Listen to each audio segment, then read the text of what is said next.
Hello and welcome to Crucible of Words for more dedicated legacy action. Today we are playing a bit of Mono Red Painter. This is the combo involving Painted Servant and Grindstone. Painted Servant makes all cards the colour of your choice in addition to their existing colours. Grindstone mills your opponent for 2 if they share a colour, repeat this process. So this 2-card combo mills your opponent's entire library in one activation. That's what we're trying to do.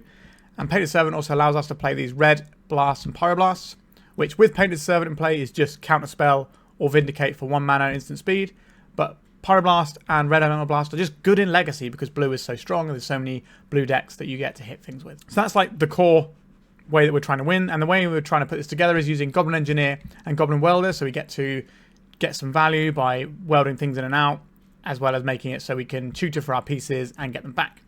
These cards allow us to play some other interesting silver bullets, including a new card, Legion Extruder.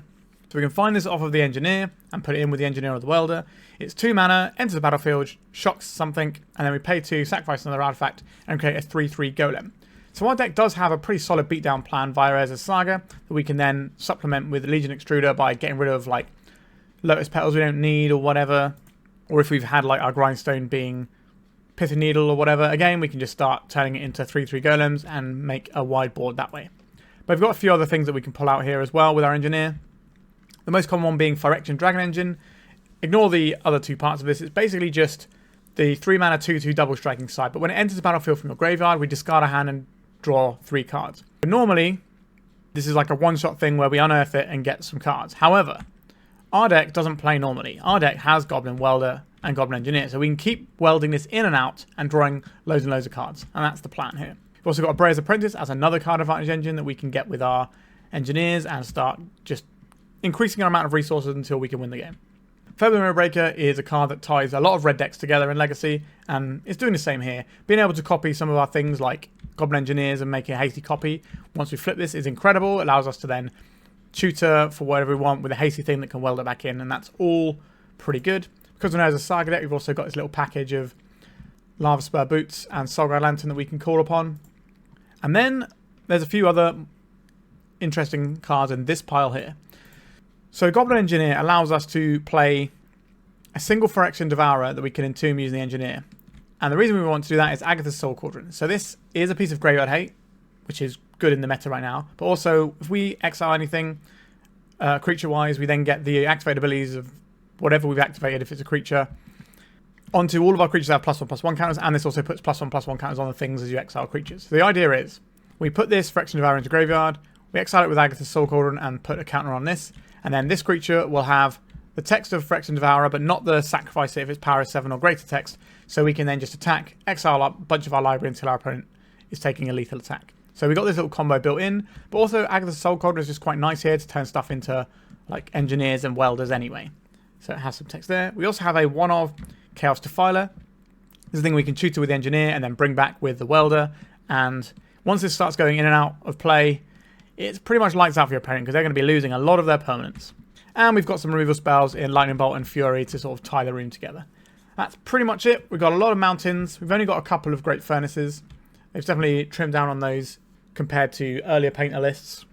But there's so much artifact hate now, so I can understand why you wouldn't want too many of these great furnaces. Sideboard-wise, we've got some Magus of the Moons, which are obviously a bit of a nombo with our Urza Saga, but when we're bringing them in, it's going to be devastating against our opponent. And that's what we want. Some more removal in Fury, Abrade, which is flexible removal. We've got some graveyard hate because of all the graveyard decks out there. Pithy Needle, which we can tutor off of this Saga. And Ensnaring Bridge, which is something we can find with our Engineer and put in play and keep ourselves safe. And we don't want to get boxed by turn 1 combo decks, so we got some Mindbreak traps. So this is what a lot of red painted lists look like at the moment, because the Soul Cauldron tech is just a really nice way that you can end a game in an unfair way quickly as well. And the graveyard hate on it is excellent. Okay, I've waffled on about this one long enough, so like and subscribe, and let's get paintering. Alright, so we're on the play. We certainly have a route towards winning this game if we want it. I think we'll keep this on. Play our mountain and pass.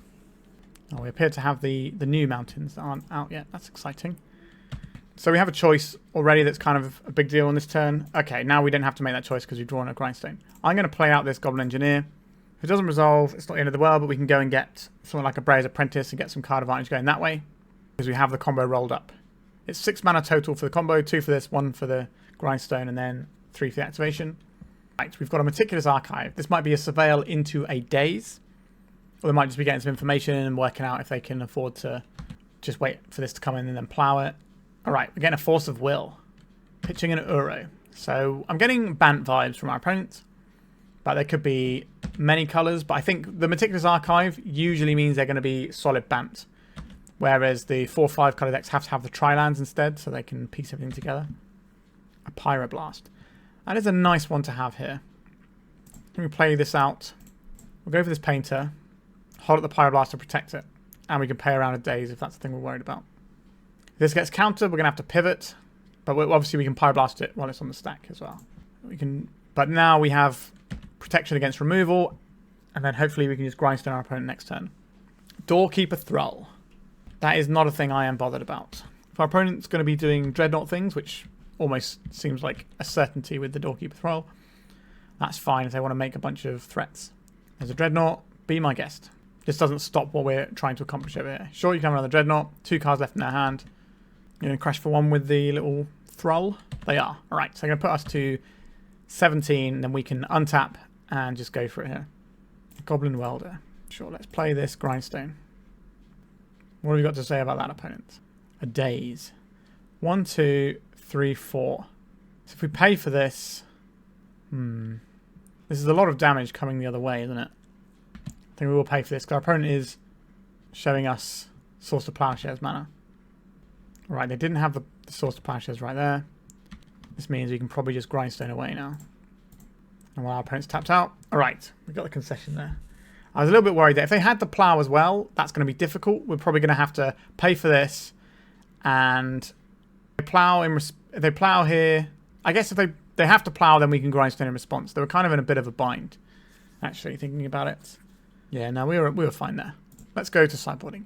Bant, Stifle, what do you say? Well, Ensnaring Bridge is going to be pretty good about stopping the things I'm most worried about.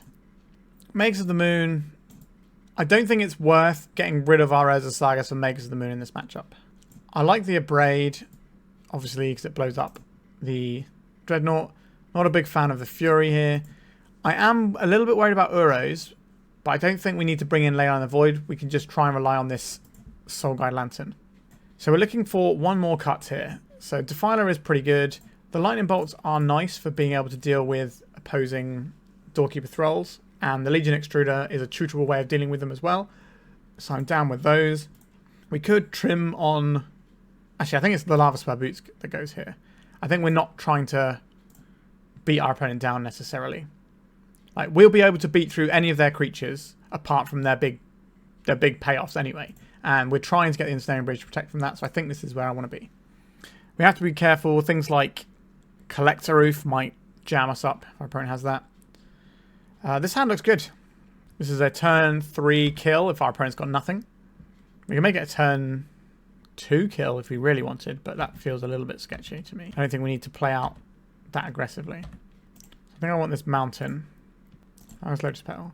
Now, if we play this Goblin Engineer and it gets countered, that's pretty annoying for us. I think we're just going to be playing around days. Like, we've got the land drops. We can kind of interact with our opponent via this Lightning Bolt. And the Goblin Engineer can hopefully... not a big fan of the old Null Rod. Alright. They also didn't use their Wasteland. It becomes very awkward playing this out. But thankfully we've just drawn an Ancient Tomb, which is an exceptional draw here. It allows us to jam this Fable. This is into a daze is the problem. We can either play Engineer around daze or Fable just straight up. I think I want the Engineer around daze here. Reason being, we have a useless artifact. We can turn this into an artifact that actually does something. So we can go and get an Ensnaring Bridge here. That seems the better option. I don't think we're in Dragon Engine mode yet. I think we just want to get the Ensnaring Bridge and just shut off that side of our opponent's deck of being able to attack us. Now, they might have something like a Brazen Borrower in their deck. But if we find it in our Red Blast, we can at least counter that. They are ploughing our Engineer. Perfectly respectable thing to do. I quite like the Bad Dreadnought deck. I think it's really fun to play. Also like that it's like an aggro-y sort of deck where you could get to play Swords to Plowshares without it hurting your aggro too much because you just end up being so big with your creatures. I don't really want to play this as a Saga out into the wasteland. I think I'm just going to play this mountain and then play this Fable around a daze. We certainly got an artifact to loot away in the form of Agatha's Soul Cauldron. Breya's Apprentice is probably worth looting away as well, because it's not very high impact given we don't get to activate it anymore. We're hoping our opponent burns their wasteland at some point, then we can play the Saga. Having all these treasures from our little friend is not going to be the most helpful. So we're going to see the Doorkeeper Thrall here. And we're going to try and get a 2-for-1 by blowing this up with the Dreadnought on the stack. We've given our opponent a chance to have some untapped mana here. Another Doorkeeper Thrall. Sure. So they've got themselves a large friend. A Chaos Defiler. Well, we're going to struggle to make black mana here is the problem. Like, we literally can't make black mana underneath the Null Rod. We say yes to this. We'll get rid of the Defiler and the Cauldron here. We drew some other bad cards. So we don't get the triggered ability of playing the Breya's Apprentice here because of the Doorkeeper Thrall. So we need to get our Defiler into play and then have it die. This Doorkeeper Thrall is also triggered abilities of artifacts and creatures. So our Legion Extruder can't actually kill the Doorkeeper Thrall. So maybe we're supposed to board it out in that situation. Fury is going to be better than the Legion Extruder now I think about it a little bit more. Our opponent is quite far ahead of us right now. We can't draw 2 cards, which is what we need really. We need Red Blast plus another Null Rod. Yikes. Yeah, I was going to say we need Red Blast plus Painter to really get anywhere here. That's a lot of Dreadnought action. I don't think we can win here, so I'm just going to concede and save our opponent's time. I think I made a mistake keeping the Extruder in, and I would like to have a Fury in. Also, we get to play with these nice old bordered Furies. It's pretty good. Do we want to change anything else here? Maybe we're supposed to have more... Like, am I playing the Maguses? Because that can really jam our opponent's mana base up. What would we be boarding out for is the problem. We don't really have good options to board out, in my opinion. I mean, obviously, we could board down on Sagas. I don't think we board out the Sagas. But the Null Rods, many Null Rods is a problem. We don't have a lot of ways of disrupting their artifacts here.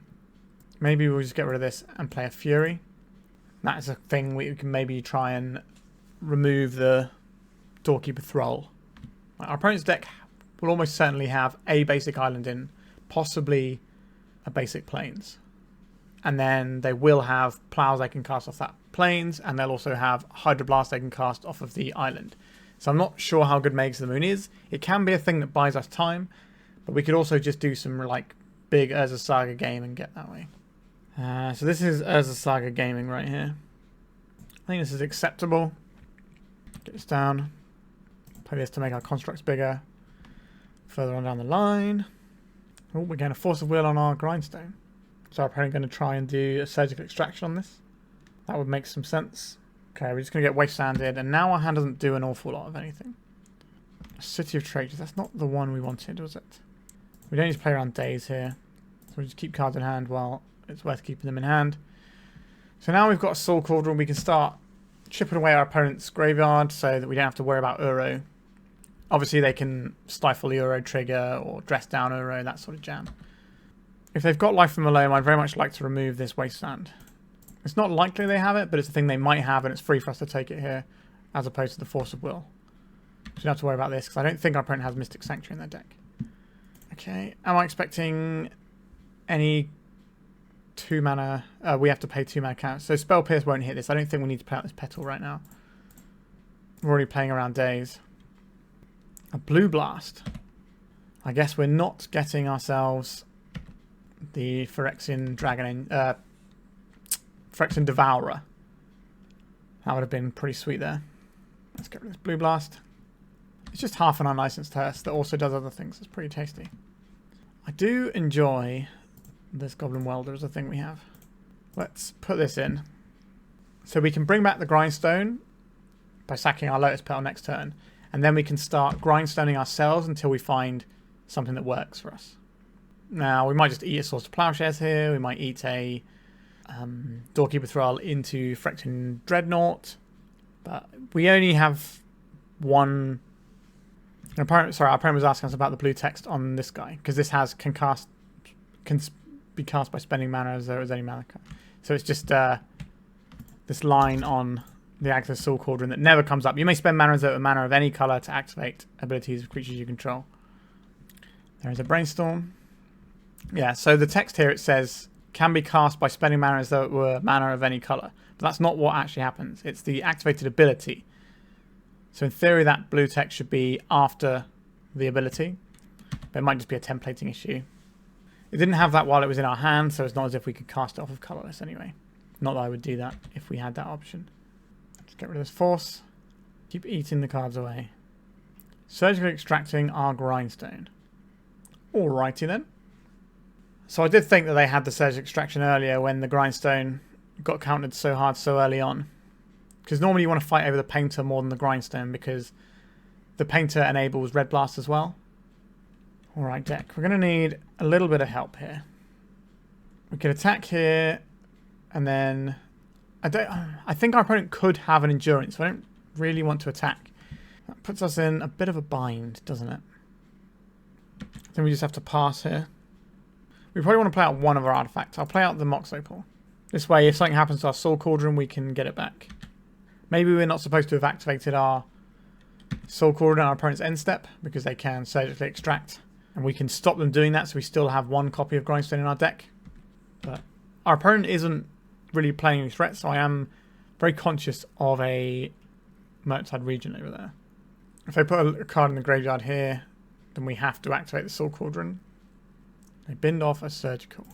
And we'll get rid of a Brainstorm just to make it slightly more difficult for them to cast a Murktide. This also shrinks the size of the opponent's Murktide if they have one.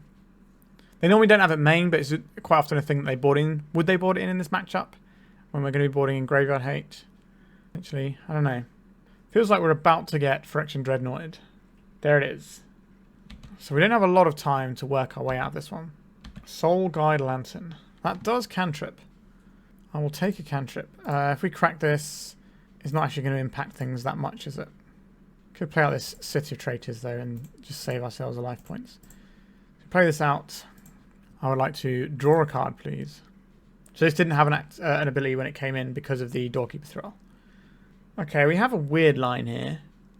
So Goblin Welder isn't an artifact. So if it gets Breya's Apprentice's abilities, it doesn't stop it from... Yeah, so we can play this out. So it doesn't stop it from being able to activate if they have some sort of Null Rod down the road. It's pretty cool. We play this. So we're going to take a bunch of damage. And then we've got one turn to try and dig ourselves out of this hole. And that's acceptable. 12, 13 damage. It's going to put us to 3. So we have one Ancient Tomb activation left in us. Our opponent's got 3 cards in hand, which could also prove detrimental to what we're trying to achieve here. I think we're just going to take it. Oh, cracking their flow strands and end steps. What's happening here? Is this a dress down in their end step? That's a real pain. It is a dress down in our end step. So we need to turn this Lotus Petal into a Soul Guide Lantern. We need to activate this, which means we don't get to activate it next turn. But we don't have a red source. So if we activate this, what does that actually do for us? Very little. It saves us mana on our turn, but does it? No, because it turns this off. I don't know how the layering works here. I don't know if we put this on, the layers end up being beneficial for us. Let's find out, I suppose. Let's pump this. I assume it's not going to work the way I would ideally like it. No, it still doesn't have any abilities. But layers is one of those... Ooh, that's something, isn't it? So we can draw a card with this first. A lightning bolt. It's not the most helpful, is it? So we have to destroy target blue permanent, which is this. Turns back on our Breya's Apprentice. So we can sacrifice an artifact, exile a card. So I think we float mana off of this first. Actually, do we need to float black mana in case we find... I think we have to float black mana in case we find the Defiler. Although... No, yeah, that's fine because we can sacrifice it with the Welder. So we have to do it like this. So we exile... What kind of our libraries is Mox Opal looking for Chaos Defiler. Stifle. If we... Oh no, this is a lightning bolt, not a pyroblast. We've already used our pyroblast. What is the solution here? We can weld back in a lantern, I suppose. It's not looking great for us though, is it? Okay, so if we weld back in... I guess we have to lose the Breyas here. And get the Soul Lantern back. And we can draw another card again. And then we're very much dead here. Okay, so we did not have the best of times there. This Doorkeeper Thrall is surprisingly good against us. It doesn't like do tons, but it shuts down a few little interactions here and there. And the Clock of Phyrexian Dreadnought is a little bit much for us to deal with. Like, we're a deck that likes to put little bodies in front of stuff, sack them, get some value, clog out the board that way. We kept an opening hand that had the Urza Saga engine and the Goblin Engineer engine, and our opponent shut them both down, and that was pretty much the way it goes. Like, we did have some draws there that could have maybe done something for us, but alas, was not to be. Let's go to round 2. We're on the play for match 2. Yeah, this seems reasonable. We've got a welder that we can set up, and then we can get our Legion Extruder as a bit of interaction, or the Soul Cauldron if things go that way. And then we've got the Fable that we can drop on 3. If we find a Soul Land, maybe we drop it on 2, and that's very strong. Let's hope that this little welder can do its work for us. Dragon's Rage Channeler. Alright, we know what we're up against, more or less. Some sort of Delver list. Could be Grixis, could be Rug, could be straight blue-red. Chaos Defiler. Let's go for this Legion Extruder. This is a pretty prime days target, but 2 damage to a creature isn't going to get much better than it is on this board. We can always bring this back later with a welder. Alright, they do have the days. We do not get to pay. We don't have any like Summon Spirit Guides in our deck. Got the Lotus Petals. I don't think I want to trade here. The welder provides a lot more value down the stretch. If they just play a land and bolt our welder, that's going to be bad for us. Alright, a blue source. That is not a bolt. Okay, so we can find a land, we can play a Fable, or we can play the Soul Cauldron, exile something from their graveyard, and then swap it for Legion Extruder and try and take out their Channeler. That feels like a very good sequence, provided our Agatha Soul Cauldron gets its way into play. They shuffle their library with that Ponder. That's some positive news at least. Okay, so what they got? Creature, sorcery, instant land. So if we take out one thing, that should be good. Alright, this is a pretty nice draw as well. This means we could play the Fable instead of the Soul Cauldron. But if we have to... No, actually, we have to play the Soul Cauldron here, because this shrinks our opponent's creature. Is there a correct order to do this in? I think we take out the creature here, because that at least pumps our welder. So now we'll swap this for the Legion Extruder. Let's extrude those legions. That was a very good turn for us. We can keep the graveyard under check a little bit with this Agatha Soul Cauldron. A Delver of Secrets. Alrighty. A Mistress Bauble. So they can use this on their turn to flip the Delver. Or they can use it right now and see what they want to do with the fetch. If they want to draw a card on our turn. There's a few options available to them.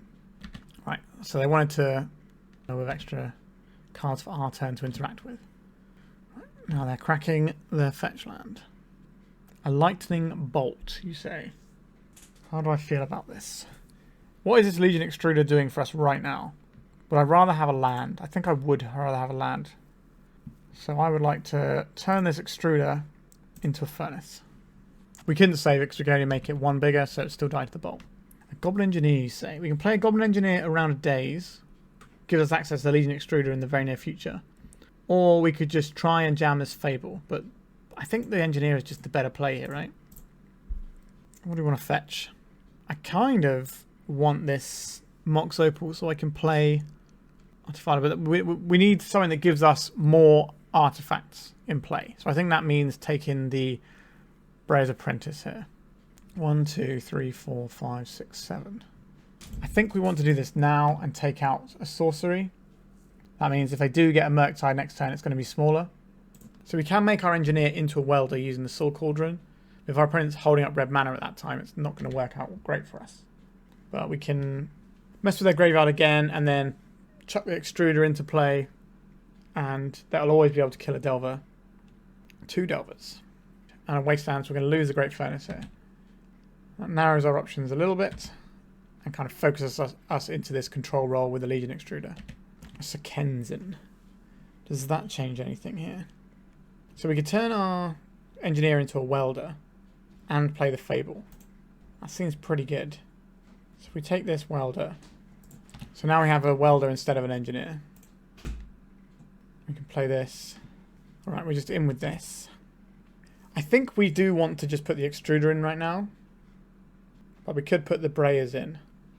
Gives us quite a lot of juice moving forward and kind of ups our artifact count, although hopefully our Shaman token is going to be doing that for us anyway. I'm playing damage control. So this won't be a welder next turn. Kind of awkward. Maybe we just hold it up, because we can mill this out of the way with our Fable and just start doing Chaos Defiler things with our welder. If we take 6 this turn, it only puts us to 11, so we've got a little bit of wiggle room. We'll see what they reveal and if we have to change tact here. A lightning bolt. Well, that's going to certainly go towards our poor little Goblin Engineer. So now we have to decide what we're doing. Are we bringing back the Legion Extruder to take one of these out? We bring back the Breyas to get some card advantage. That's a tough call. They haven't played a land yet, so we don't want to get the Great Furnace here. So I think we're going to turn this Soul Cauldron into... I think it is the Breyas. Is that true? I think we get the Extruder and just play it a little bit safer here with our life total. Because we've got a lot of resources. If we can leverage the resources we have available, we will win this game. There's the Wasteland. Yeah.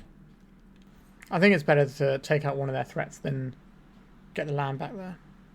Because getting the land back doesn't change much. It kind of replaces what we've lost here. But then we'd be taking 6. So we'll actually be more turns behind in terms of the damage race. We now get to do some Fabling. If we attack with this, we just get to play the Chaos Defiler here, right? This is 1, 2, 3, 4, and then 5 from this. Am I junking a Fable and Mirror Breaker? That seems like a very bold call. Maybe we're just not discarding any cards. Let's go attacks. Let's get our treasure token. If our opponent has a daze, that's going to be very annoying for us. But if not, we do pretty much just get to win the game right now. If this sticks around, we can also sack it with the Legion Extruder. Alright, we're just in. You choose on resolution because this is the choose, not a target, so it gets round hexproof as well. Pretty gross, to be honest. A brainstorm from our opponent. I've just got a way of putting it in the bin sat around, and in the meantime, it's just going to start bashing for 5 every turn. And if we can flip our Fable, our opponent's going to have a real horrible time because we just get to copy it every turn, and that is not where you want to be. We don't get to attack with this Shaman token though. With the Defiler here, it tramples, it blows things up, it does it all. If they try and remove this, it will ruin their threat as well.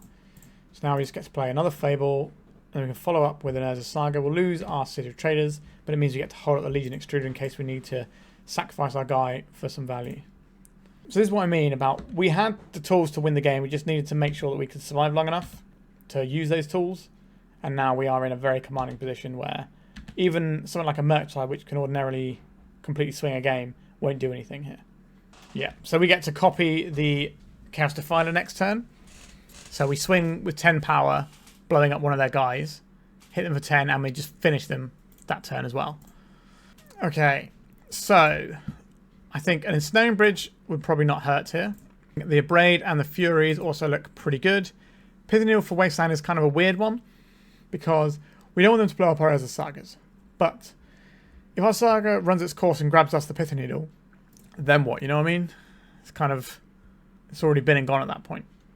So, I like our graveyard here. I don't think we want to be going into Leyline in the Void again. It's one of those ones where they're a fair graveyard deck, whereas the Leylines are for the unfair graveyard decks. So, Pyroblast are good, Lightning Bolt's good. I don't think we're a Lavaspur Boots matchup, so I think we're going to trim one of those. And then I'm going to trim a Grindstone because we have a lot of tutors for it. That still leaves us looking for 2 more slots to fill. I like a lot of our deck in this matchup, so it becomes a little bit awkward trying to fit all of these things in. Would we just be fitting these 2 things in? Maybe we can trim on the Soul Cauldron and grab a Fury. I do want this other Fury, but I don't think there's anything that I want less than a Fury though. So our opponent can sometimes have things like Grafdigger's Cage, that's why we want the Abrade. And it also does just kill their threats, apart from the big scary one, but we've got Pyroblast to help out. I think this is fine. I'm going to roll like this. So the Lavaspur Boots can give us welders that can instantly start welding stuff, which is really key. Ugh, this hand is very bad. It just falls to the Wasteland and doesn't cast any of our spells. So, send you right back into the deck. This is a bit better. It does have an issue, but I think we're just going to have to live with that. I think we're going to bottom the city. We don't want disappearing lands. We don't want 2 disappearing lands on a Malta 6. Especially since our opponent's probably going to try and make our lands disappear as well. Do love a Wasteland though. We're going to see, okay, a Ponder. That's good for us. If they have a threat there, then they can really start pressuring us. If it's a Channeler, it can start digging them towards things like Meltdown, which is obviously not our best friend. So we can lead off on the Furnace into Welder. And if this doesn't work for some reason, if we don't get to do anything, then we can pivot into an Urza Saga game plan. Okay. So next turn, we're either going to play this Fable or we're going to get our Urza Saga ticking, depending on what our opponent does. Right, no Wasteland and a Delver. Breyas. That is pretty high stakes as a card, isn't it? I do kind of want this Welder going, but we don't really have the stuff to make the Welder good right now. It's a case of, am I playing into Days or not this turn? I don't really want to play into the Days. So I'm going to play the Saga and then drop this Welder. If the Welder's active, it means if we get Wastelanded off of Great Furnace, we can always play the Pain turn, turn it into a land, and that can kind of help us out of some jams. But next turn, we can play one of our 3-drops around a Daze. Okay, our opponent's brainstorming to set up their Delver as well.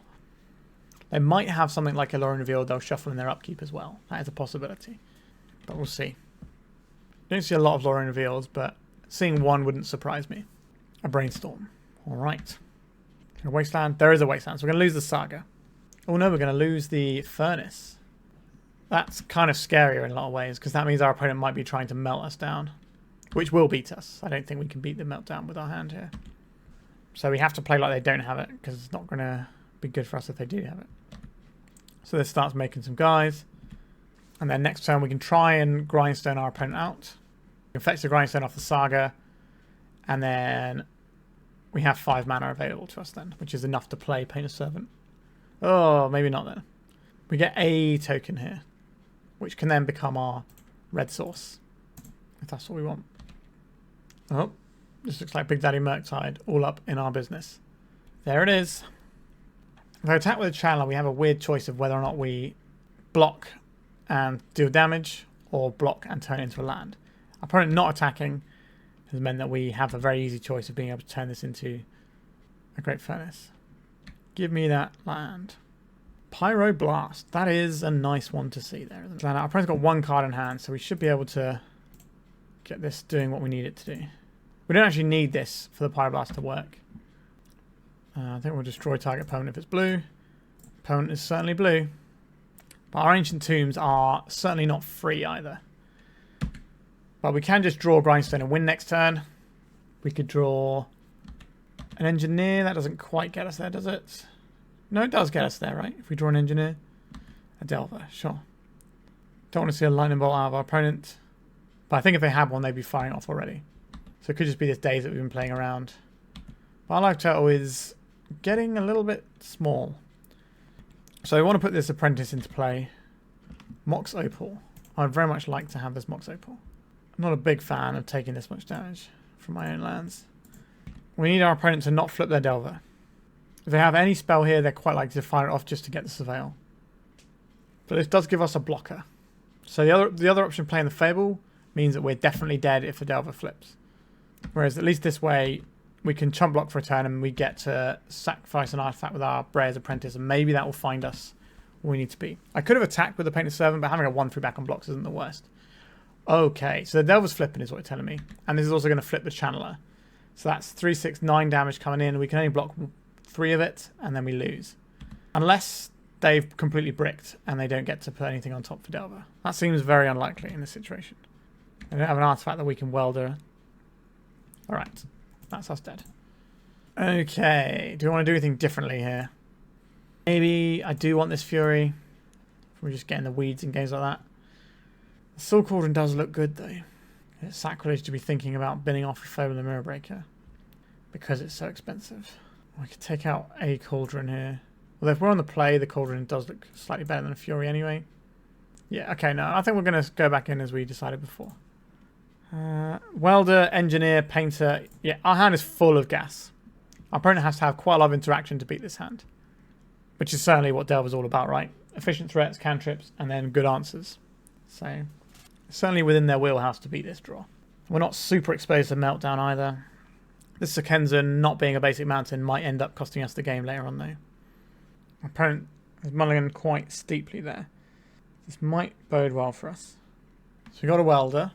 It's a pretty good start. And we pass. Volcanic. Graph Digger's Cage.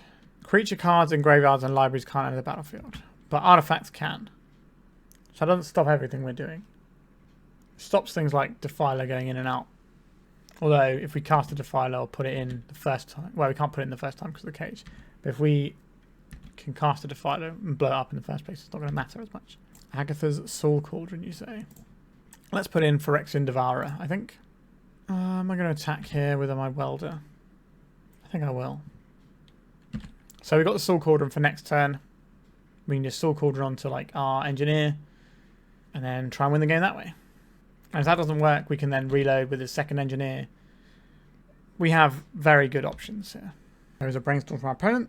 That can certainly fix their hand, but the problem they're having really is the raw number of cards because they mulligan so much. We're not exposed to Meltdown right now either. Opponent gets to draw a card with the Bauble. This means that we can take out this Graph Digger's Cage whenever we want by swapping it with the Bauble. Would I rather have City of Traitors in right now or Agatha's Soul Cauldron? I mean, or the Mountains. If we're just casting a Soul Cauldron, I think we could play the City of Traitors and cast both. That's probably best given the situation we're in. Right, we're seeing some reaction from our opponent here. I would like to bolt our Goblin Welder. Okay. Are they going to counterspell this now? They're not. Let's get rid of this Phyrexian Devourer then. Might as well cast this once we got our mana up, just in case there is something weird that I don't know that's going to happen from our opponent.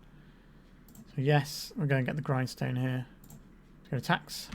Attack this. And let's just start exiling cards. And we'll just keep growing.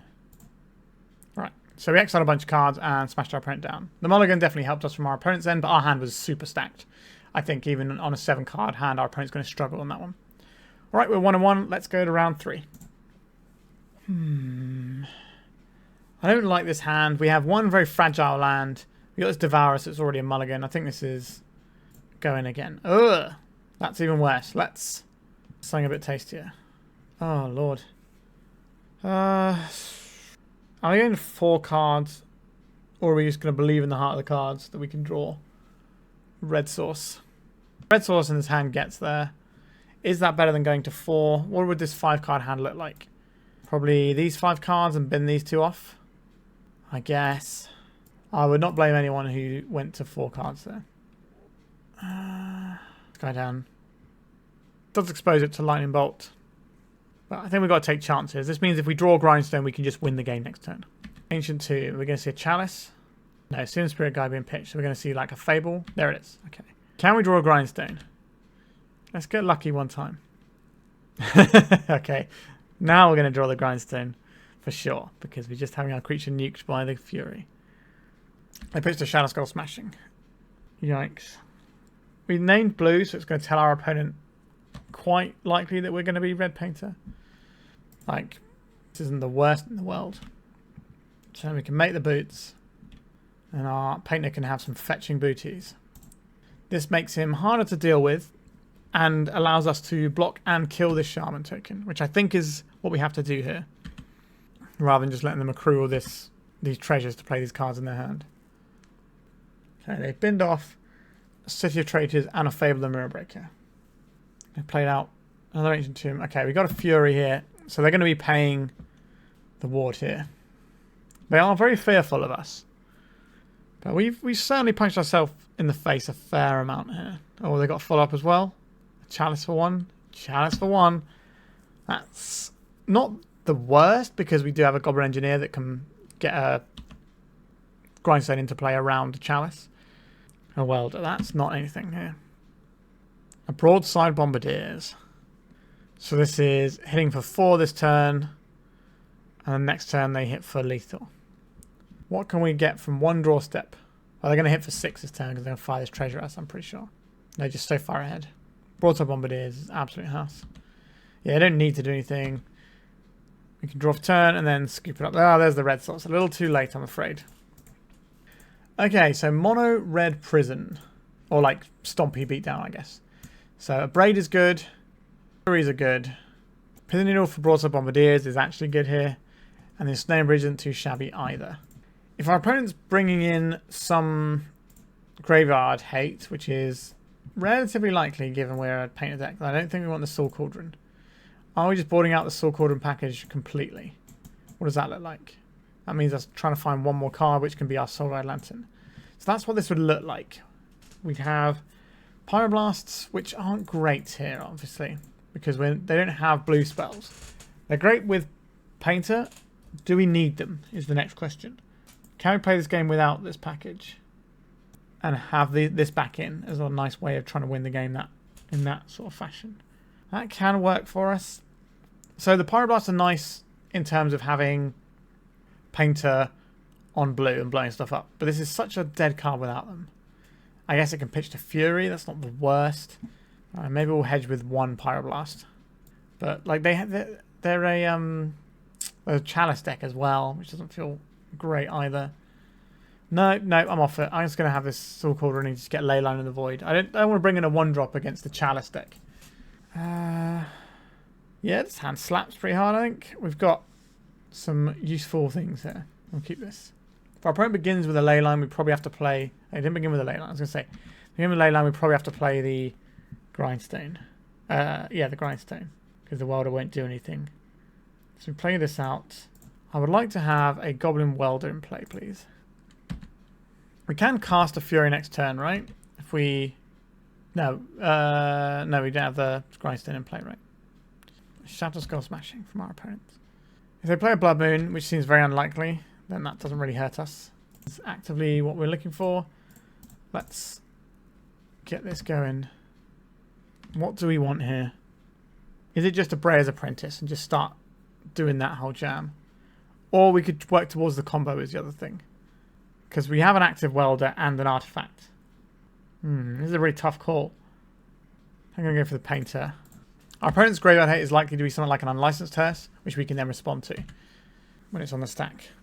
If they kill our Welder, we can put our thing in. Their Artifact Hate is most likely to be the 4-mana Fiery Confluence spell, which could get fired off this turn. But because when they choose targets, they won't be targeting anything that matters on the front side. Then we just swap out. There is the Unlicensed Hearse. So now we swap this with this.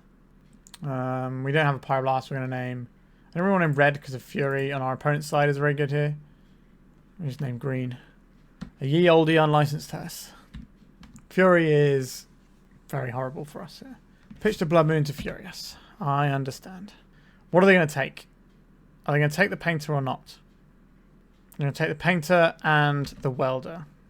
And then they're probably going to immediately hearse it away. Otherwise, you play this weird little game of chicken. Yep, there it goes.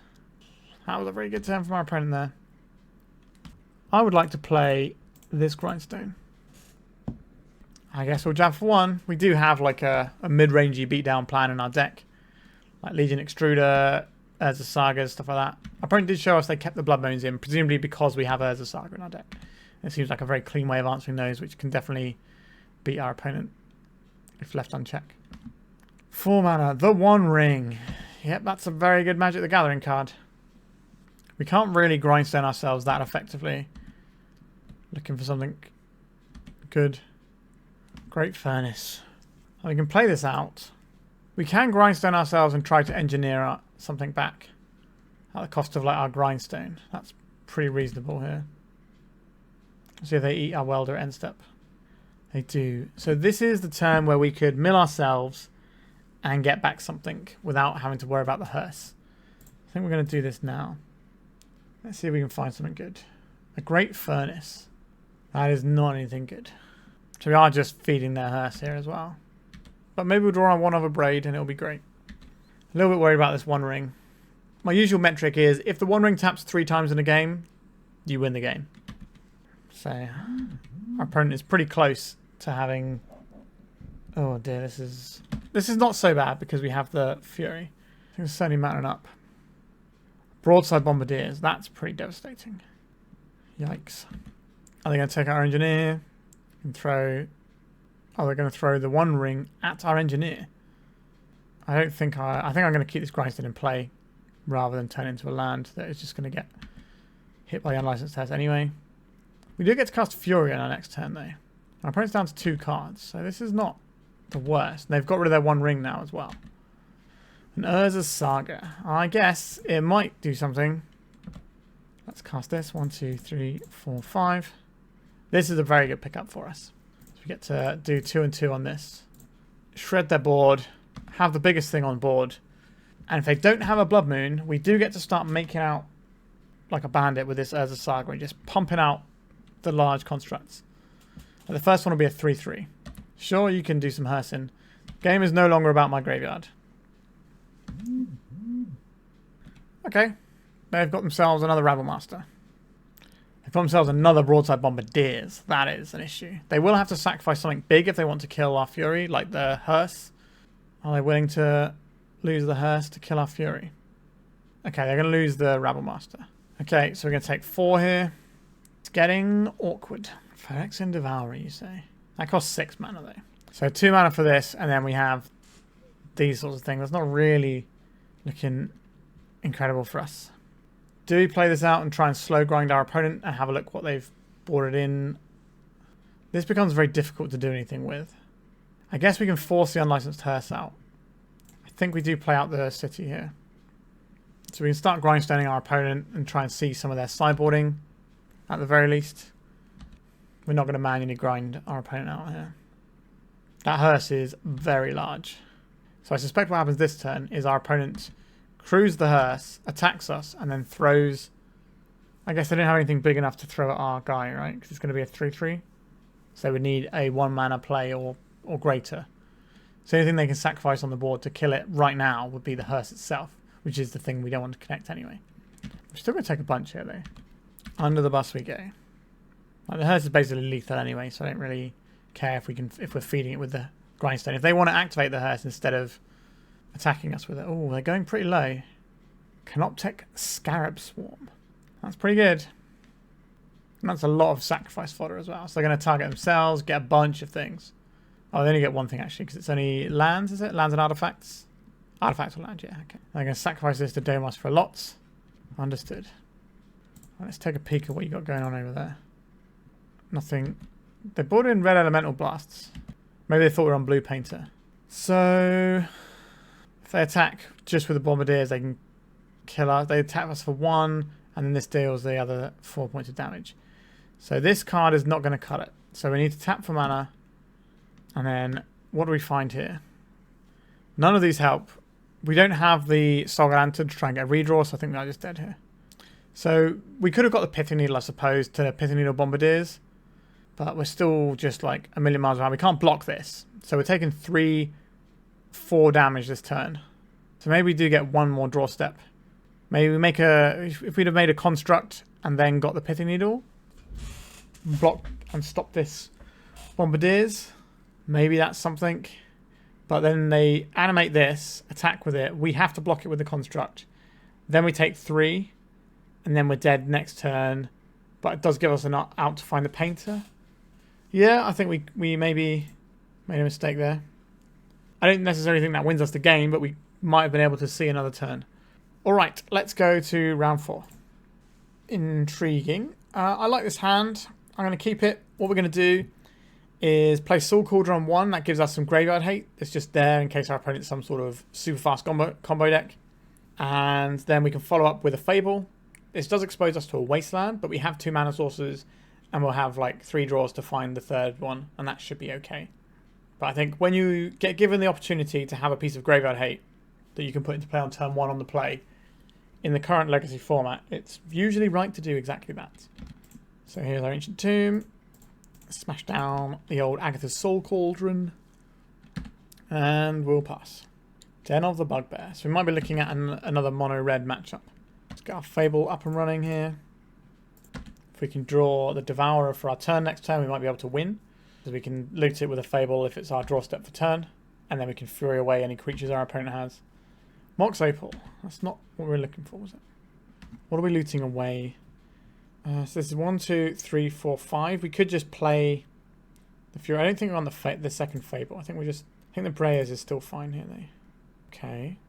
So if we attack and we trade, then we can play out. Will our opponent take this trade? I don't know.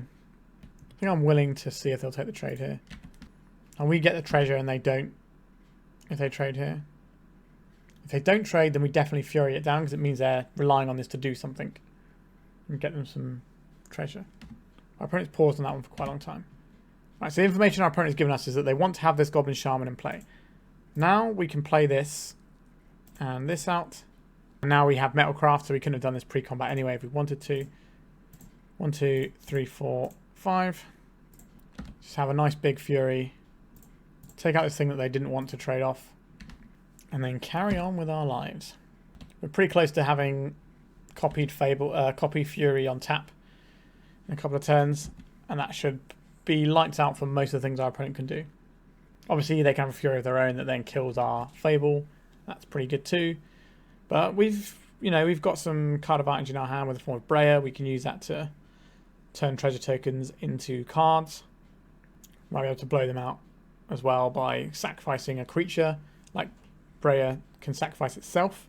So we might be able to do that and then Agatha's Soul Cauldron it onto the Fury and make it big enough to live through something. That's quite exciting. Chromox from our opponent. Looks like a Shatter Skull Smashing to me. Imagine as their turn to have a Fury. It is. So they're probably just going to take out our Fury here. There's not really any other way of doing this because it's only 4 points to get to a sign. So they just have to choose one of our creatures. Agatha's Soul Cauldron. So this flips. That's quite handy.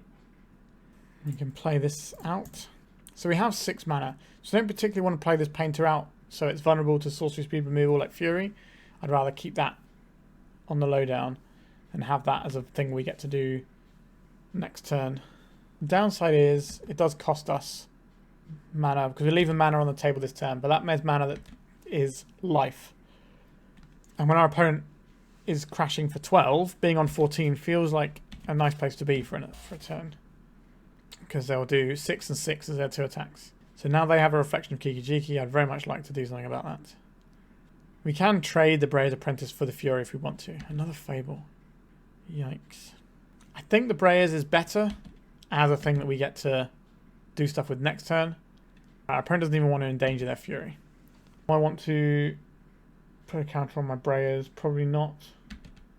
Pyroblast. That's pretty good. Because we have a Painter's Servant in our hand. So let's play Painter's Servant. And we name blue. So we Pyroblast. What do we Pyroblast is the question. We can take out the Fury and just hope they don't draw anything worth getting back. Or we could take out the reflection of Kiki-Jiki so that they...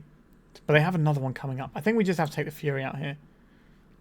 Then we need to be sensible about it. So this is until the end of your next turn. So we can do this on our opponent's turn. We can copy and do all that sort of jazz. So we attack with our Shaman token. If they want to block, we can remove the Fury in their graveyard and put it on the Shaman, and then we can trade. If we had played the other one, we could have double blocked actually. That might have been good. But we kind of want to use our mana this turn on activating Reflection of Kiki-Jiki rather than just funneling into playing the Soul Cauldron. I'm not convinced our opponent's going to double block here because they don't want to lose their Reflection. So this attacks. That's probably just that, isn't it? We could have kept the Thopter. We could have attacked with a Thopter for 1, but we're more interested in getting this treasure, I think, than we are of damage. And maybe we should attack with the Thopter there. But if something goes awry, I'd like to have more blockers because they do have some like menace threats that might be problematic, like Broadside Bombardiers that can just rush us from nowhere. Or if they play Rabble Master and they end up with 2 Rabble Masters coming at us due to the reflection. I guess because of Legion Extruder, we should have done the Breya stuff in our turn. But again, I kind of want to have the blockers back. It's just a weird situation. Right, they got 1 card in hand that I think is worth playing a City of Traitors for. So this means we might be looking at some sort of Fury again. Oh no, this is a Shatter Skull Smashing. Let's see what they target, and then we can make some decisions. So they get to kill 2 of our creatures here. But we get to look at 2 additional cards first. So this would like to copy... So we get another Thopter here. This Breya gets to have a look at the top of our library. We could have a Pyroblast, that's why we're looking here. Fable isn't what we're looking for. And this Breya will sacrifice the other Breya and see if we can find the Pyroblast. A Great Furnace. So we can't save either of these because 6 damage is too much. But if our opponent attacks with the Shaman, we can trade the Thopter for it if that's the thing we want to do. They do not want to do that. Right, let's just get rid of our opponent's Fury and grow our Thopter token, I think. Use this to punish our opponent in the air a little bit. Over to us. A Legion Extruder. That is a mighty fine Magic the Gathering card. Let's play this. Big Furnace. That's for 2. Let's cast this Legion Extruder. Get rid of 1 reflection. Because if they have 2 reflections, they can just keep copying each other for as much mana they have. And then end up with a massive horde that they can attack with us. So that's not ideal for us. So they're going to copy their Goblin Enchantment token in response. But now we can start making 3/3s if that's the thing we want to do. We can play out this other Fable. We're very far ahead here. Let's cast this. We got this mana. Use this and this. Do I want to burn off? I think it's worth doing here. It allows us to push more damage. Oh, these are legendary. What am I doing? Whoops. That was an error, wasn't it? Yeah, we should have tapped this first and we get 1 additional damage this turn. That was just a foolhardy move. So this will just trade into here anyway. Attack. I would like to get rid of this Fury, because you can't really do much with the Fury. It can just be fuel for our Thopter. Yeah, we shouldn't have played that Soul Cauldron. That also removes the possibility of Legion Extruder. But our opponent's drawing off the top here. Even a Fury, well, it's still pretty good, because they do get to start copying it a turn after. We've gotten through a couple of Furies so far. What does our opponent have they wouldn't cast here? A Chalice, a Blood Moon. I think they would cast a Blood Moon. Alright, let's get rid of this treasure token. We've got an Urza Saga. It's a fine Magic the Gathering card. We will ship away this mountain and try and get something better. Okay, that's pretty good. Play this out. This gets us towards where we want to be with the Grindstone. Goes and gets us the Grindstone. Do we even need to get the Grindstone? Is there a way we can try and beat our opponent right now? 1, 2, 3, 4, 5. So we could just bring back the hasty Dragon Engineer. We could just get the Devourer. That's probably pretty good here, isn't it? Because that just does win the game. Let's win the game. Let's do that. Attack with this. Just get rid of the Devourer. We don't have to put the token onto our Thopter token either, because this has the abilities already, because it has a +1/+1 counter on it. Alright, so now we're just going to exile a bunch of stuff until our Thopter is lethal. There we go. 8 damage. Is that enough? It is. What do you have in your main deck that can deal with this? No, is this main deck or is it sideboard? I can't remember now. This game's been a long one. Alright, it was game 1. Okay, we played another of the same matchup earlier. So, I would like some Furies. Pithaniel for Broadside Bombardiers is good. Abrade is good. Ensnaring Bridge is a thing we might want to lean into. We don't require the Soul Guide Lantern. Lavaspur Boots giving our little guys haste is good, but I don't think that's where I want to be. Let's get rid of these Pyroblasts. That gives us 1 more slot if we want it. Maybe we do keep in the booties. Give ourselves... we could keep in the Soul Guide Lantern and have like a redraw engine, but we have better redraw engines in Breya's Apprentice and Dragon Engine. From the Lavaspur Boots to give us like a hasty Fury or something, or being able to get a hasty Reflection Kiki Jiki also feels good. So I'm down to clown with this one. Our hand definitely needs mana sources. Am I willing to risk this one? We've got 2 steps to find a land. Hand is reasonable. It's not like super amazing, to be honest. I think we can do better anyway. I'm going to try and get a more stable hand. This is kind of the same hand, but more stable. We can bin off. We're binning off here. It's probably the Mox. It'd be nice to have something to welder with, but we can worry about that later. Fable and Mirror Breaker provides another painter. That's not too shabby. Have a welder. We have our one of Abrade, which is something I'm very happy to see, because that can get us out of some tight fixes. Whether it's a Broadside Bombardiers or a Chalice that's jamming us up, we can answer it. City of Traitors for our opponent. We're going to see a Fable here. That's normally what I'd expect to see after a city, but it might just be there any lands, so it might not be. But if you've got multiple lands... Okay, so they're playing the Blood Moon. So Urza Saga is off. But we don't have an Urza Saga yet. Obviously, we're about to draw one, because that's how this game works. But oh no, we didn't draw one. It's exciting. Get some damage in. Get Painter. I'll name green. I don't really want to name red and help our opponent's Furies out. Because we've got a spare Painter, I don't really mind chucking this one out. An Unlicensed Hearse. Okay, we can blow that up if it becomes a problem. Or we can just kind of ignore it as well. Don't need to go through the graveyard here. Let's go to attacks.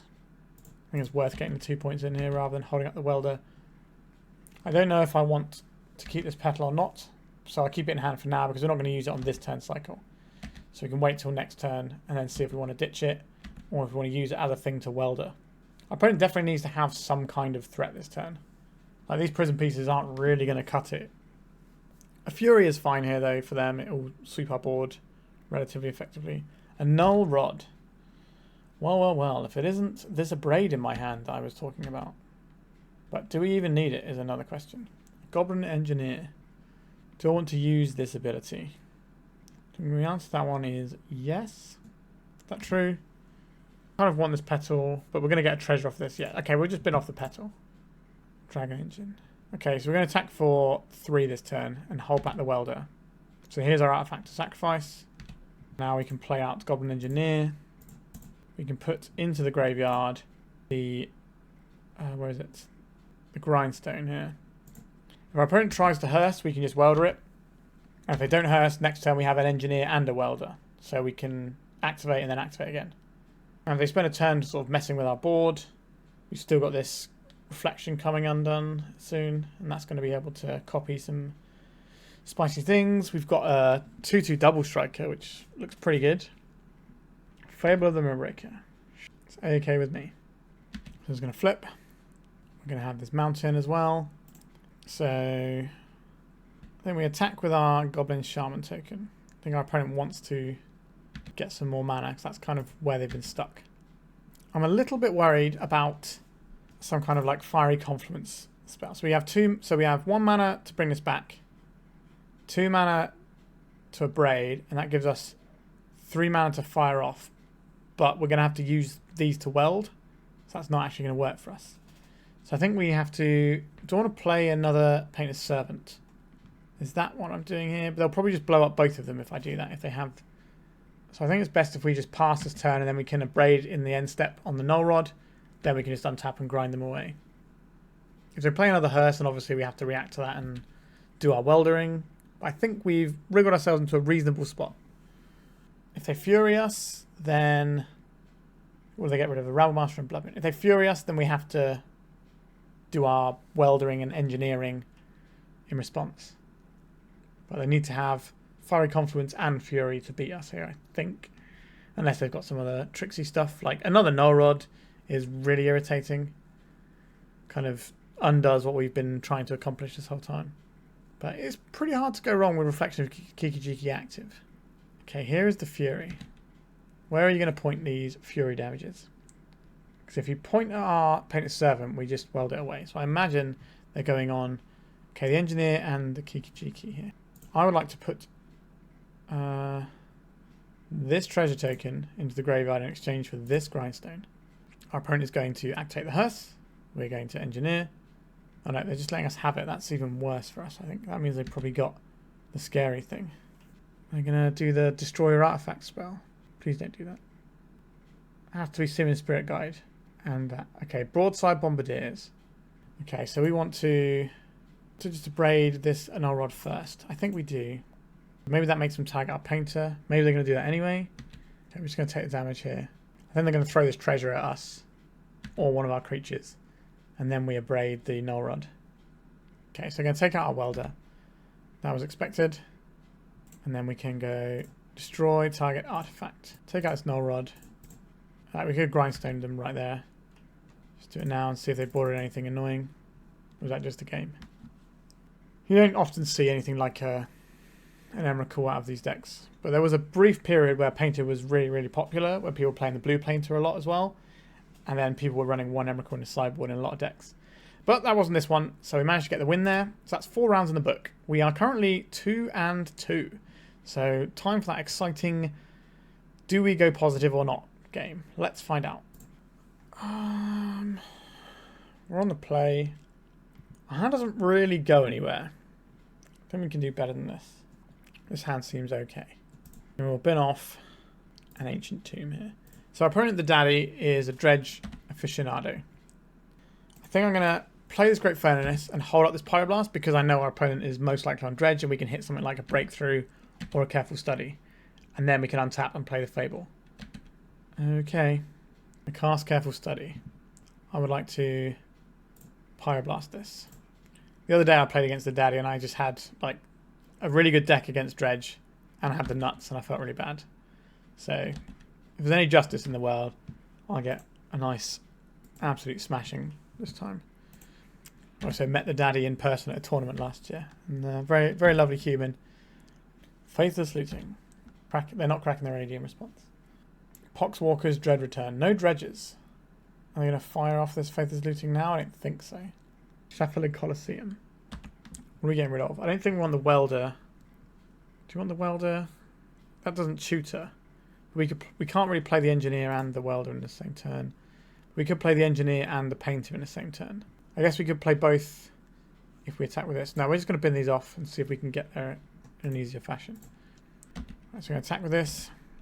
So we want to play out one of the Painter's Servants so that our opponent can't get access to Cabal Therapying them away. This guy comes out, he names blue. This guy comes out, goes and gets us the Grindstone. We do have Leylines in the sideboard, which this is the exact sort of matchup that they're in there for. Some funky blue artifact Grindstones. City of Brass. Our opponent's got a lot of mana over there. Okay, so they get the Poxwalkers back because they're casting Faithless Looting from the graveyard. They had a Thug, so they've dredged that. So we're going to pop their graveyard out because it's a very important zone here. And now they get to crack the Cephalid Coliseum. They found a troll now. Is our opponent playing the Satoru build? Ox of Agonis. This is like more like classic LED dredge. I don't know if they can interact with what we've got here because we have lethal in play. And they don't really interact on the board. They just kind of interact with your hand and then smash you with like loads and loads of guys. Or okay, so they got Thassa's Oracle in here actually. So they are on the Satoru build. So that would be their route out of this one. But they didn't mill over the Satoru, which would have let them keep going. I can't see a line that works for them. What's Ox of Agonis do here? Does this let them enter the battlefield, draw 3 cards? Yeah, so they can Dread Return the Ox of Agonis here. If they have a second Dread Return, that's a pretty good play. If they just scoop here, it means they don't have a second Dread Return in their deck. Okay, so they have one Dread Return in their main deck. That's what that tells us, because otherwise you reanimate this and you basically dredge the rest of your deck, and then you Dread Return in the... I guess maybe they couldn't dredge enough cards is the problem. So 27, so 6 is 18. That's not enough. And to use the other Dread Return on a Satoru would mean that you wouldn't have a Dread Return for the Thassa's Oracle to win here. Alright. I would very much like to have some Leyline of the Void. Ensnaring Bridge isn't actually good against this build of Dredge because it's not actually attacking you to win the game. So I don't think that's where I want to be. Furies are pretty reasonable here. They die by their own hand, which is not too shabby. I don't think we need Lavaspur Boots. I think the Chaos Defiler, we're not trying to grind our opponent out here. So I think we're going to get rid of some of our grindier elements. I like Agatha's Soul Cauldron. It's graveyard hate and gives us like a backdoor way of winning the game. Lightning Bolt can bolt our own creatures to get them out of the way, so I like that too. Are we trimming down on Grindstone maybe? And maybe it's one Fable, because that's kind of a slow thing when we just need to interact often at the start. Now if we open up a 7-card hand with a Leyline, that'd be pretty good. This is graveyard hate, and the hand outside it is pretty reasonable. Alright, I'm going to keep this. It's not a Leyline hand, but our opponent isn't a deck that's going to like win the game on turn 1 that often. It's very rare that Dredge does that. It normally has a setup turn and then it starts doing its stuff. Now, the LED builds can be explosive and do a lot. Okay, LED, that's certainly one of the things our opponent wanted to find. We got here. Careful study. Are they cracking the LED? They are. Oh, they've shown us their hand. Okay. Dredge this Golgari Grave Troll. Found an Archamoeba. And now they're casting Faithless Looting, which is going to dredge some more cards. This is pretty explosive. Let's see what hate our opponent has brought in. Okay, so they're going to flash back the Satoru here. Also, bring back the Satoru using the return. I think we're going to lose here, actually. So this now dredges 1 for itself. Okay, it didn't find another thing to trigger, but they've got Poxwalkers, so they can sacrifice, get the Poxwalkers back. The Poxwalkers will trigger the Satoru, which will trigger another dredge. Yeah, this is pretty explosive. Maybe we're supposed to just mulligan to Leyline, because our opponent can't beat Leyline while it's in play. Okay, they've shown us a Lightning Axe. And Nature's Claim, that can blow up a Leyline. Obviously, we're still going to keep the Leylines. I don't think we win this one. I don't think we can beat what our opponent's got going on. I think we'll just scoop this one up. And, yeah, maybe we should have been more aggressive with our mulligan. Let's go back in like this. I think it's fine. We could have the Ensnaring Bridge if they are going for, like, a creature plan. maybe that's okay. 7-card hand with a Leyline, please. This is just not a keepable hand. This has some blasts, but then what is it doing? I don't think this is good enough. I think we can mulligan and get better here. Yeah, I guess. So we'll keep our mana sources here and our 2 pieces of Graveyard Hate and just play an Urza Saga game with Soulguide Lantern and Leyline in play. Turn 1, we'll play this Soulguide Lantern out. It's pretty obnoxious on our part here. Cephalid Colosseum. If anyone can wriggle out of the spot, it's our opponent, that's for sure. Oh wow, we're just going to have the turn 4 Goldfish as well. We name blue here. So we kill our opponent in 2 turns with the Grindstone. And there's a Narcomoeba. I'm okay to attack here. Yeah, so we have a win and 2 pieces of Graveyard Hate that our opponent has to get through, which is a lot. I always draw very fortunately when I play against the daddy. Careful study. Be my guest. Because now, even if they find a thing to answer our Leyline or our Soul Guide, there's still the other one. Even if they can answer both of them, then there's still the win next turn from our Urza Saga finding Grindstone. Our opponent's just in a horrible spot all round. Why would our opponent still be playing this game is the question. Hurkyl's Recall doesn't stop. I think we're just going to make another guy. Because it looks like they're just trying to hold up the bounce spell for our servant here. We don't need to play into that. Just going to get the Grindstone here. So we also have another piece of Graveyard Hate if that's relevant. Dash for 7. Sort of get them coming and going on all axes. Like if we go for the combo then, and they have a bounce spell, then the game lasts a lot more turns than it needs to. Now if they don't have the bounce spell, then we just win the game there. And, you know, that's great. But I think we're in such a commanding position we can afford to play a thing which is going to, on average, give us the best return. So our opponent's not going to keep a hand on the draw that doesn't have interaction with us. Something big happening here. Is this a breakthrough where X equals 2? So they're going to draw and discard. They're going to draw 4 cards, discard everything but 1 card that they're hoping is a way to interact with us. They didn't have it. And we finished with a 3-2 after drawing very fortunately against our opponent in that last round. So, the deck performed pretty well. I think Painter Servant combo is a very efficient way to play Magic the Gathering. It's a nice grindy deck, this, because we have the Breya's Apprentice, we have the Phyrexian Dragon Engine, we have the Fable Mirror Breaker. We've got these things that can just pull us ahead without ever even touching our combo and just go, okay, we're going to get through what you're doing, opponent, and we're just going to end up with more resources than you, and we're going to grind you down. And then we have, you know, the let's just actually win the game button. So we can go super turbo and kill our opponent on turn 2 with this, right? We can go like turn 1, Painter, turn 2, Grindstone pop, right? We have that gear in our arsenal as well, and sometimes we can throw in a Petal and a Red Blast to really make it sing. So I do like the flexibility of this deck. This is probably one of my more favoured decks in Legacy. I don't really play it very often, but I just love the way it operates, and it's kind of a fair deck, but also not a fair deck, and you have to respect both parts of it. It's a bit like Cephalid Breakfast in that respect, where if your opponent is just trying to stop you from comboing, they sometimes get beaten down by Cauldron and Urza Saga tokens, and we kind of have both of those options. And there's a lot of really good players that play Painter out there, because it is a deck that the curve of mastery is, you know, a long arc. You need to spend a lot of time to get good, to like get really good with this deck. And when you do, the payoff is massive. Like if you watch some like really excellent Painter players out there, like Lightwalker, if you watch their channel, it's just Lightwalker, just put it into YouTube and have a look. But he plays Painter and nothing else. He plays lots of different variants, different colors, all sorts. But he's consistently doing very well with the deck and showing you like so many little edges you get and how to play, and you get a feel for what you're doing with certain situations, like you do with all decks. But there's quite a few decisions to be made with this deck, because you've got like Engineer tutoring, which can make a massive difference to how the game plays out. You know, you obviously have the, okay, I can just get this and win next turn, but then you have the, okay, do I get the Dragon Engine so I at least have something to fall back on if something happens to our Engineer, and things like that. You also have like weldering in terms of what you're weldering, when you're weldering, that sort of jam. Fable has quite a lot of options built into it as it goes on, so that's pretty nice too. And when you start adding in Soul Cauldron as well, you get when are you activating this?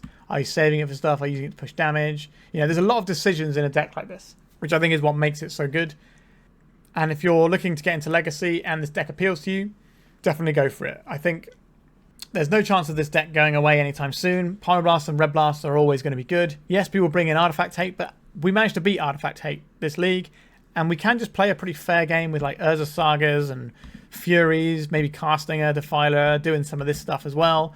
You know, we can beat Artifact Hate. It's not the be-all and end-all. The deck's got quite a lot of resiliency and ways of sort of navigating through things. You know, you get to play fair with the Mirror Breaker, which is a really fun card. I understand that people didn't like it in some of the lower powered formats like Standard or whatever. It was a bit too strong. But for Legacy, it's just an absolute sweet spot card of what you want to be doing in the format. Sideboard-wise, we never really got to use our Mindbreak Traps or our Maguses. But obviously, you can work out what matchups they are for, and they're going to be good in those matchups, so it's pretty understandable. So yeah, big fan of this deck. I don't own any City of Traitors, so I'm not going to be playing this in paper anytime soon. But I am a big fan of this one and would highly recommend it for anyone who is looking to get into Legacy and wants a deck that really rewards getting the numbers in and playing the deck and learning how it interacts.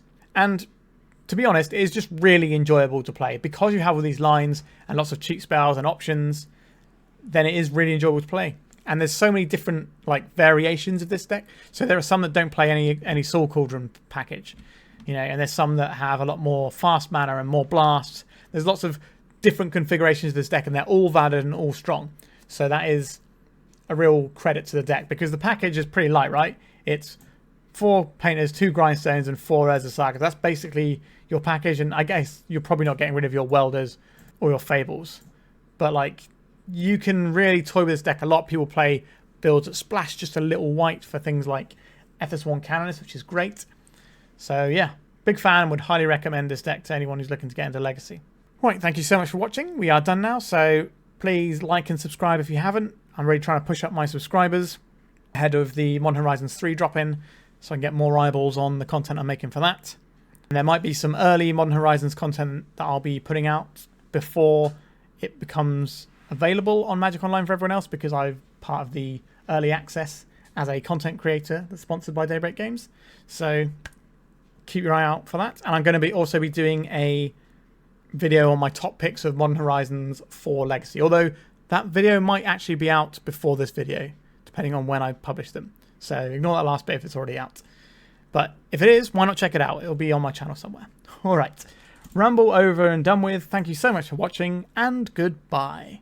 If you'd like to support me in the channel, please check out my Patreon. It has a free guide to budget Turbodepths, as well as 3 tiers of support. A low-cost one that enters you into my monthly raffle for a free donation deck on the channel, a mid-tier subscription that gives you access to my detailed Turbodepths guide that is updated every month, as well as regular articles, and lastly, the higher tier gives you all of the above, as well as a monthly donation deck for my channel. If you're interested in supporting the channel this way, please check out the link in the description.